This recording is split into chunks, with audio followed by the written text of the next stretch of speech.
बेहद ही तेज तर्रार नेता हैं आप, और उसी तेज तर्रार आवाज में आपने एक दिन कहा था कि मैं कांग्रेस नहीं छोड़ूंगा, लेकिन आपने कांग्रेस को छोड़ दिया। पूर्णिमा जी, मैं तो वहीं खड़ा था, कांग्रेस निकल गई। मैं तो शुरू से कह रहा था कि कलयुग का सबसे बड़ा भ्रष्टाचारी अरविंद केजरीवाल है। कांग्रेस को अब वो सत्य के पूरक लगने लगे। मैं तो शुरू से कह रहा था कि सनातन विरोध को मौन स्वीकृति देना पाप है। Political plus minuses are at different level, पर ये पाप के भागी मत बनिए। मैं तो शुरू से कह रहा था, कांग्रेस के अंदर रह के भी हर जगह पर कहा कि राम मंदिर का न्योता ठुकराना पाप है। पॉलिटिकल प्लस माइनस नहीं, पाप। मैं पाप का भागी नहीं बनूंगा।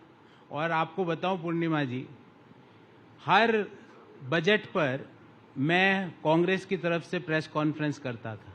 इस साल की क्या मैं आपसे पूछ रहा हूं, क्यों नहीं की? मैंने उनको कहा कि जब तक राम मंदिर नहीं जाओगे, जब तक सनातन का विरोध करने वालों को दिल्ली से बैठकर जवाब नहीं दोगे, मैं आपको डिफेंड नहीं करूंगा। मैं पाप का भागी नहीं बनूंगा। मैं तो आज भी वही कह रहा हूं कि सबसे बड़ा कलयुग का भ्रष्टाचारी केजरीवाल है। कांग्रेस चेंज हो गई तो एक गाना है कि मैं तो वहीं ठहरा रहा, जमी चलने लगी। ये कांग्रेस चलने लगी, वो चली गई। मैं तो शुरू से अपने आइडियोलॉजी पर स्टैंड कर रहा था, आज भी वहीं खड़ा हूं। तो मैंने नहीं कांग्रेस को छोड़ा। कांग्रेस के अंदर रह के मैंने 4 महीने तक, और मैं आपको बताऊं पूर्णिमा जी, आपके यहाँ जो भी बीट रिपोर्टर्स जो कांग्रेस कवर करते हैं, मेरे को कांग्रेस में किसी भी लीडर से अपॉइंटमेंट लेना नहीं पड़ता था। किसी भी मीन्स किसी भी।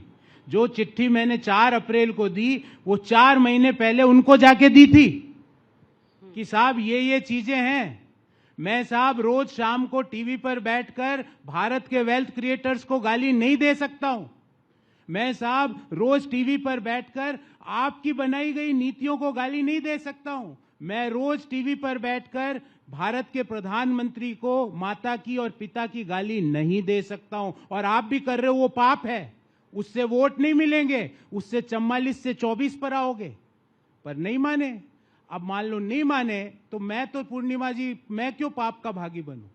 वो तो कह नहीं, हम तो करेंगे, हम तो दिशाहीनता की तरह बात करेंगे। आपको एक रोचक किस्सा सुनाता हूं। ये मैंने कांग्रेस के शीर्ष नेता, जो आपके दिमाग में शीर्ष है वही शीर्ष जी उनको कहा, साहब इन जो लोग कांग्रेस की नीतियां बना रहे हैं, उनका रूटीन उनको मैंने बताया कि साहब ये सुबह की चाय पीते हैं तो ये सोचते हैं आज मोदी के ऊपर पर्सनल अटैक कहां से करें, कैसे उनकी माताजी के नाम पे गाली बोले, उनके पिताजी के नाम पे गाली बोले, उनके भाई के नाम पे गाली बोले, कैसे बोले। तो उनको लगा अच्छा आज इस नाम पे बोलेंगे। तो सुबह ब्रेकफास्ट से लंच तक का काम हो गया। लंच में सूप पीते हैं तो बोलते हैं आज अडानी को पकड़े, अंबानी को पकड़े, टाटा को पकड़ते हैं, आज बहुत दिन हो गए, गोदरेज को पकड़ते हैं, पेटीएम को पकड़ते हैं, बाइजू को पकड़ते हैं। अरे they are wealth creators, they have to be respected in the system, they are creating employment for our country.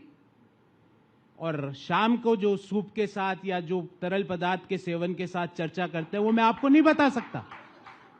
I can't reveal those things. तो मैं अपनी जगह पर वहीं खड़ा हूं। मैं कांग्रेस में था तो आज पूर्णिमा जी पहली बार आपको बता रहा हूं, मैंने जब भगवान राम के मंदिर का निर्णय आया और मंदिर निर्माण का निर्णय लिया गया तो मैंने कांग्रेस के हुजू आपके दिमाग वाले हुजू उनको कहा, साहब सबसे पहले हमें 1 करोड़ का चंदा देना चाहिए मंदिर के निर्माण पे। बोले नहीं ये तो नहीं है। मेरे को बोला नहीं ये तो एक पर्टिकुलर आइडियोलॉजी के लोग बना रहे हैं, अभी मैं नहीं जाएंगे। 4 तारीख जो जनवरी में प्राण प्रतिष्ठा हुई उसमें नहीं जाएंगे। मैंने इंतजार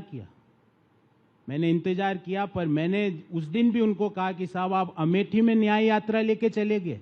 अमेठी से अयोध्या पूर्णिमा जी कितना दूर है? 80 किलोमीटर। आप न्याय यात्रा लेके अमेठी जा सकते हो, अयोध्या नहीं जा सकते। तो देश के लोगों को आप क्या मैसेज देना चाहते हो?